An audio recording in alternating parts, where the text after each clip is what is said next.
Electromotive force and terminal potential difference के बारे में। यहाँ पे electromotive force and terminal potential difference दोनों के बीच में डिफरेंस क्या है, दोनों क्या डिफाइन करते हैं, वो हम यहाँ पे समझेंगे। मान लो यहाँ पे इस तरह से एक सेल में ड्रॉ कर रहा हूं, ध्यान रखना, मैं इस तरह से एक सेल ड्रॉ कर रहा हूं।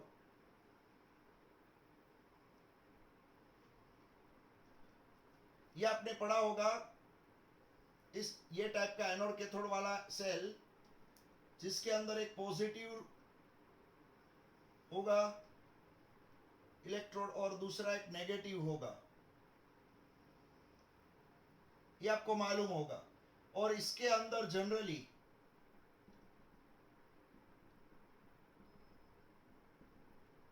इस तरह का लिक्विड मींस कोई स्पेसिफिक एसिड भरा हुआ होता है। आपको मालूम है एक होगा पॉजिटिव, एक को हम पॉजिटिव बोलेंगे, दूसरे को हम नेगेटिव बोलेंगे। एक पॉजिटिव रोड एक नेगेटिव रोड होगा और इसके अंदर आपको यह भी मालूम है ये जो पॉजिटिव है एक नेगेटिव है, इसके अंदर इसका मटेरियल, पॉजिटिव का मटेरियल और नेगेटिव का मटेरियल भी अलग होगा। बीच में कोई यहाँ पे कोई एसिड भरा होगा, डाइल्यूट करके एसिड रख दिया होगा यहाँ पे, और फिर यहाँ से वायर ज्वाइंट किया होगा, एक वायर यहाँ पे होगा रेजिस्टेंस और यहाँ पे होगा ये वायर ज्वाइंट किया होगा इस तरह से।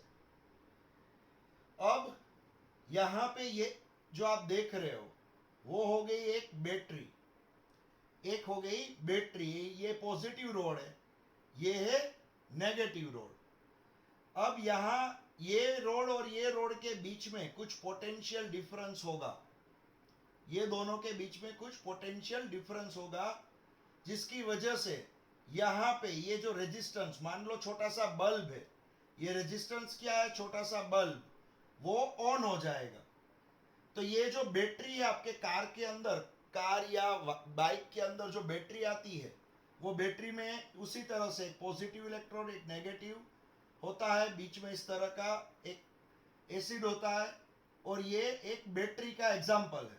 बैटरी में क्या होता है, एक पॉजिटिव होता है एक नेगेटिव होता है, और यहाँ से वायर देंगे रेजिस्टेंस को और ये नेगेटिव में ये वायर आ जाएगा। ये मैंने एक सिंपल बैटरी ड्रॉ करके रखी है, यहाँ पे आप देख सकते हो ये एक सिंपल बैटरी।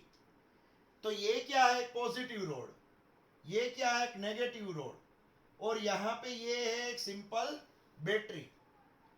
अब क्या होगा, अब यहाँ पे एक दूसरी बैटरी, मैं प्राइमरी एक सेल ड्रॉ कर रहा हूं, दूसरी एक बैटरी, ये बैटरी में ड्रॉ कर रहा हूं। आपको मालूम है छोटे छोटे जो सेल आते हैं वो ये टाइप के दिखते हैं, पेंसिल सेल, या जो भी हम गेम्स के अंदर रिमोट कंट्रोल के अंदर या क्लॉक के अंदर जो यूज करते हैं, छोटे छोटे पेंसिल सेल, वो ये मैंने ड्रॉ किया हुआ। यहां से एक वायर निकाला, यहाँ पे ज्वाइंट कर दिया एक रेजिस्टेंस, मींस छोटा सा बल्ब है मान लो, और ये वायर यहाँ पे डाल दिया ये जगह पे, ये पॉजिटिव है ये नेगेटिव है, ये वायर इस तरह से मैंने कनेक्ट करके रखा है। तो ये दोनों बैटरी के ही एग्जाम्पल है, यहाँ पे पॉजिटिव ये नेगेटिव, यहां से क्या होगा, केमिकल रिएक्शन होगे, एनर्जी रिलीज होगी और करंट फ्लो होगा। यहां पे क्या होगा, करंट फ्लो होगा। करंट की डायरेक्शन आपको मालूम है, हम traditional direction positive to negative दिखाते हैं, उसी तरह से यहां से भी करंट फ्लो होगा आई, उसी तरह से यहां से भी करंट फ्लो होगा ये। तो ये दोनों ही सेल के अंदर, ये दो मैंने सेल यहां पे ड्रॉ किए हैं, यहां पे ये ड्राई सेल है और ये है एक लिक्विड सेल, सेकेंडरी सेल, यहां पे आप देख सकते हो दोनों सेल मैंने ड्रॉ किए हैं। ये है पॉजिटिव एंड, ये है नेगेटिव एंड, यहां से वायर गया, ये है रेजिस्टेंस, यहां पे वायर आ गया, उसी तरह से यहां से वायर निकला, ये रेजिस्टेंस, वायर यहां पे आ गया। दो सेल मैंने यहां पे ड्रॉ किए हुए। अब इसके अंदर हमें समझना है electromotive force and terminal potential difference, हमें इसके अंदर समझना है। अब यहां पे क्या होता है, देखो यहां पे इलेक्ट्रोमोटिव फोर्स क्या है, इसको अगर मैंने आगे आपको एक्सप्लेन किया था एक बार, लेकिन यहां फिर से मैं एक्सप्लेन कर देता हूं। इलेक्ट्रोमोटिव फोर्स का मीनिंग, मान लो ये जो सेल आपको दिख रहा है, ये जो सेल आपको दिख रहा है, ये सेल के अंदर क्या होते हैं, केमिकल्स होते हैं। केमिकल्स क्या करेंगे, केमिकल रिएक्शन करेंगे और एनर्जी रिलीज करेंगे। जैसे ही एनर्जी रिलीज होती है तो ये तो क्या है, पूरा सॉलिड ऑब्जेक्ट है। यहां पे ये सेल के अंदर भी सॉलिड होता है, ये वायर भी सॉलिड, ये पूरा सॉलिड ऑब्जेक्ट है। तो इसके अंदर सिर्फ क्या होंगे, फ्री इलेक्ट्रॉन्स होंगे। इसके अंदर क्या होंगे, फ्री इलेक्ट्रॉन जो घूम के करंट प्रोड्यूस करते हैं। तो क्या होता है, इसके अंदर केमिकल होते हैं, वो केमिकल रिएक्शन करते हैं, एनर्जी रिलीज होती है। जब एनर्जी रिलीज होगी तब यहां जो फ्री इलेक्ट्रॉन होगा वो एनर्जी लेके ये साइड भागेगा। ये इलेक्ट्रॉन यहां से एनर्जी लेके ये साइड भागेगा। यहां पे दूसरा इलेक्ट्रॉन होगा, एनर्जी लेके ये साइड भागेगा। यहां पे तीसरा इलेक्ट्रॉन होगा, वो एनर्जी लेके ये साइड भागेगा। तो ये इलेक्ट्रॉन को जो यहां पे ये जगह पे जो फोर्स मिला, ये जगह पे जो फोर्स मिला एक यहां आगे बढ़ने का, मींस यहां पे जो एनर्जी मिली आगे बढ़ने की, उसको ही आप इलेक्ट्रोमोटिव फोर्स बोलोगे। समझ में आ रहा है, ये इलेक्ट्रॉन है, देखो ये इलेक्ट्रॉन को यहां कुछ एनर्जी मिली वर्क डन करने की। यहां पे जो इलेक्ट्रॉन है ना, उसको कुछ एनर्जी मिली वर्क डन करने की। तो वो एनर्जी W डिवाइड बाय इसका चार्ज, इसका चार्ज यहां पे मैं लिखूंगा चार्ज ऑफ इलेक्ट्रॉन। तो यहां पे जो वर्क करने के लिए जो जूल मिले यहां पे, वो वर्क डिवाइड बाय चार्ज, जो आंसर मिलेगा ये जगह पे, वो ही ये जगह का होगा ईएमएफ, इलेक्ट्रोमोटिव फोर्स, जिसको मैं ई बोलता हूं, ईएमएफ। तो ये जगह पे यहां पे जो इलेक्ट्रॉन पड़ा हुआ है, उसको ये जगह पे जो एनर्जी मिलती है आगे बढ़ने की, वर्क करने की, ये जगह पे, उसको मैं ईएमएफ बोलूंगा। समझ में आ रहा है। तो यहां पे जो एनर्जी मिली वो होगी यहां पे ई सिंबल उसका ई होगा, जिसको मैं बोलूंगा इलेक्ट्रोमोटिव फोर्स। अब जब इलेक्ट्रॉन यहां से यहां तक आता है, जब इलेक्ट्रॉन यहां से यहां तक आता है, तब बीच में कुछ एनर्जी वेस्ट हो जाती है, बिगड़ जाती है। वो एनर्जी होगी आईआर जितनी। समझ में आ रहा है, बीच में कुछ वोल्टेज वेस्ट हो जाते हैं। वो आपको पता है वोल्टेज का मीनिंग क्या है, वर्क डन पर चार्ज। तो यहां पे जो वर्क डन पर चार्ज यहां पे जो मिला, जिसको मैंने ईएमएफ बोला, उसमें से कुछ माइनस हो जाएगा आईआर जितना। आप बोलोगे सर ये आईआर क्या है, देखो आई क्या है, करंट, और स्मॉल आर क्या है, small are internal resistance of battery. ध्यान रखना जो मैं बोल रहा हूं, आई क्या है, आई इलेक्ट्रॉन जब भागेंगे तब जो करंट होगा वो करंट। स्मॉल आर क्या है, small are internal resistance of battery, battery का इंटरनल रेजिस्टेंस। तो ओम्स लॉ आपको मालूम है, ओम्स लॉ क्या था, याद है आपको Ohm's law, R equals to V by I, R equals to V by I. तो V equals to I R, V equals to I R. जहां भी आप आई आर देखो, आई आर क्या दिखाएगा, वोल्टेज दिखाएगा, V दिखाएगा। तो यहां पे कितने वोल्टेज मिले, यहां पे वोल्टेज मिले E जितने, जिसको मैं E सिंबल दे सकता हूं, ईएमएफ जितने। उसमें से यहां तक जाने में कितने वोल्टेज बीच में खर्च हो चुके हैं, खर्च हो चुके हैं माइनस आईआर वोल्टेज। यहां से यहां तक जाने में कितने वोल्टेज खर्च हो चुके हैं, आईआर जितने खर्च हो चुके हैं। तो लास्ट में जब इलेक्ट्रॉन यहां पे आ गया, ये जगह लास्ट में जो है ना, ये जगह बैटरी का एंड, बैटरी का एंड, उसको हम बोलते हैं टर्मिनल। तो जब इलेक्ट्रॉन लास्ट में आता है, ये जगह पे आता है, लास्ट में टर्मिनल पे आता है, तब उसके पास जो वोल्टेज बचते हैं उसको मैं V बोलता हूं। क्या बोलता हूं? V। तो यहां पे जो मिला वो E, बीच में जो खर्च हुआ वो IR, और लास्ट में जब इलेक्ट्रॉन पहुंचा और जो मिला वो V। तो यहां पे एक फॉर्मूला मिलेगा, EMF को हम E लिखते हैं जनरली।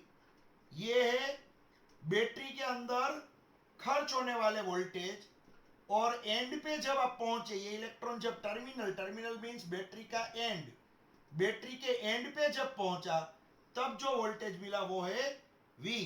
तो यहां पे ये एक फॉर्मूला मिला, E माइनस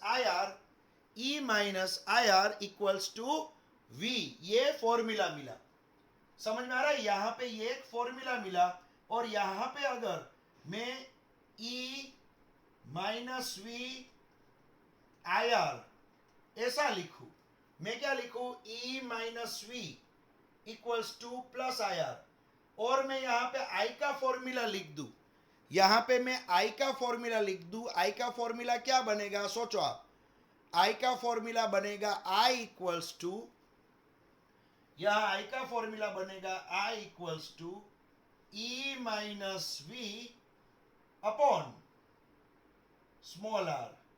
ये हो जाएगा आपका करंट का फॉर्मूला, ये हो जाएगा आपका करंट का फॉर्मूला। यहां पे ये करंट है, आप देख सकते हो यहां पे क्या है? ये करंट।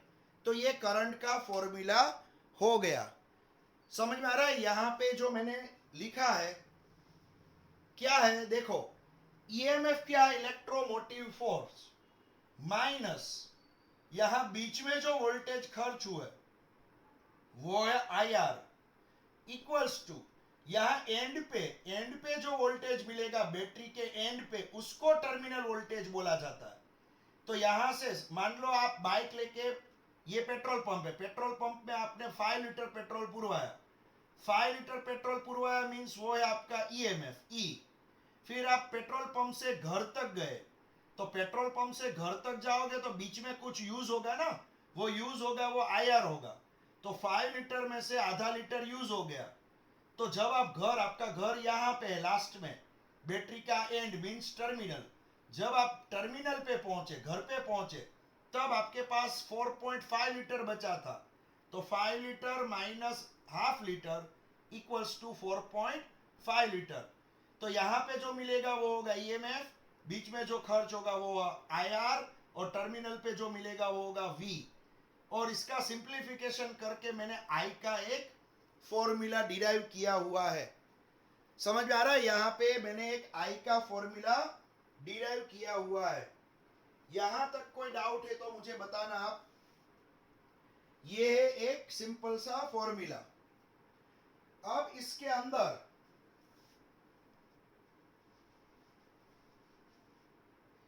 अब यहां पे हम बात करेंगे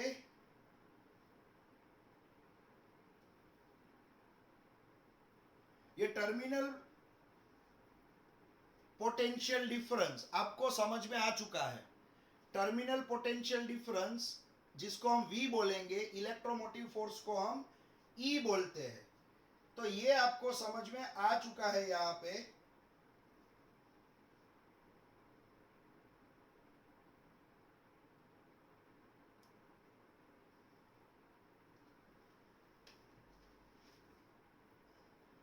अब यहां पे दूसरी एक बात बता दूं आपको, इसके अंदर ये जो बैटरी यहां पे ड्रॉ की है मैंने, ये ड्राई सेल का तो आपको एक्सप्लेन कर दिया। अब इसके अंदर हम यहां पे समझेंगे, पास में जो इलेक्ट्रोलाइट वाला सेल यहां पे जो ड्रॉ हुआ है, इसके अंदर भी हम समझ लेते हैं। चलो,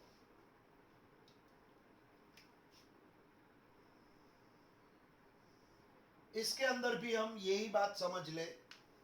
यहां पे क्या होता है? ये पॉजिटिव होता है, ये नेगेटिव होता है, दोनों रोड है, एक पॉजिटिव रोड है, एक नेगेटिव रोड है। अब मान लो ये पॉजिटिव रोड और ये नेगेटिव रोड यहां से, आपको मालूम है ये लिक्विड के अंदर पॉजिटिव और नेगेटिव आयंस सप्लाई होते हैं। जब इस तरह का सेल आता है, ये क्या है, एक लिक्विड डाइल्यूट किया हुआ एक एसिड है, इसके अंदर पॉजिटिव और नेगेटिव आयंस ट्रांसफर हो गए। यहां पे क्या होता है, इसके अंदर सिर्फ इलेक्ट्रॉन शिफ्ट होते हैं और इसके अंदर क्या होता है, पॉजिटिव नेगेटिव आयंस शिफ्ट होते हैं। तो जब पॉजिटिव और नेगेटिव आयंस शिफ्ट हो गए, तब यहां पे होगा क्या, कोई भी आयन, मान लो कोई भी आयन यहां से ये साइड जा रहा है, कोई भी आयन यहां से ये साइड जा रहा है, तो जब ये आयन को यहां पे ये जगह पे जो एनर्जी मिलेगी वो होगी ईएमएफ, ये जगह पे जो एनर्जी मिलेगी वो होगी उसका ईएमएफ ई।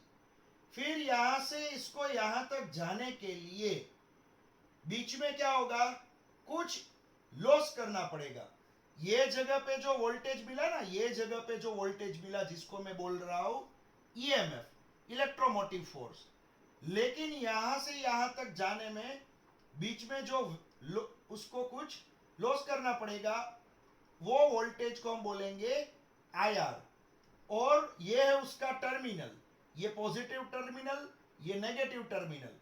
तो जब नेगेटिव टर्मिनल पे वो पहुंच जाएगा, तब जो वोल्टेज होगा उसको मैं बोलूंगा V। तो सेम जैसे यहां पे देखा था वैसे ही आपको यहां पे देखने को मिला। समझ में आ रहा है? यहां पे क्या होगा, ये कोई चार्ज था, यहां पे कोई आयन है, आयन पे भी चार्ज होता है, आपको मालूम है, पॉजिटिव आयन भी होता है, नेगेटिव आयन भी होता है। लिक्विड के अंदर दोनों आयन घूम सकते हैं, पॉजिटिव नेगेटिव दोनों, लिक्विड के अंदर। सॉलिड के अंदर तो क्या होगा, सिर्फ इलेक्ट्रॉन ही घूमेंगे। लिक्विड के अंदर क्या होगा, पॉजिटिव नेगेटिव दोनों ही घूमेंगे। तो ये क्या है, एक आयन है। ये आयन यहां जो वोल्टेज लेके निकलेगा ये जगह पे, उसको मैं ई बोलूंगा। यहां से यहां तक पहुंचने में आईआर जितना वोल्टेज लॉस हो जाएगा, और टर्मिनल पे जब वो पहुंचेगा तब वी जितना वोल्टेज बचेगा। तो यहां भी आप फॉर्मूला जब अप्लाई करोगे तो E minus V equals to plus I R, और I equals to E minus V upon R. यही फॉर्मूला तब अप्लाई होगा, यही फॉर्मूला अप्लाई होगा इस तरह से।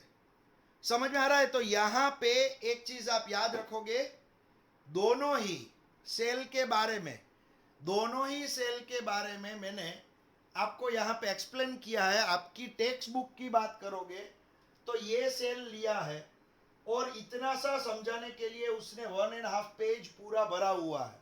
समझाना इतना ही है, उसके अंदर आगे कुछ नहीं है, इतना ही एक्सप्लेन करना है, सिर्फ 2-3 स्टेप कि यहाँ पे ईएमएफ क्या है, यहाँ पे टर्मिनल वोल्टेज क्या है, और ईएमएफ और टर्मिनल वोल्टेज दोनों सेम नहीं क्यों होते हैं। यहाँ पे देखो ईएमएफ ज्यादा होगा, टर्मिनल वोल्टेज कम होगा। क्यों? क्योंकि ईएमएफ में से आईआर माइनस हो जाता है, इसलिए वी छोटा होता है। ये यहाँ पे एक्सप्लेन करेंगे, वो ईएमएफ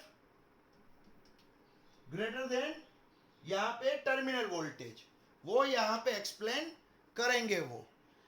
तो आपकी बुक में इतना ही एक्सप्लेन किया हुआ है electromotive force and terminal potential difference के बारे में, जो मैंने बहुत ही इजीली आपको ये एक्सप्लेन करके पूरा समझा दिया है।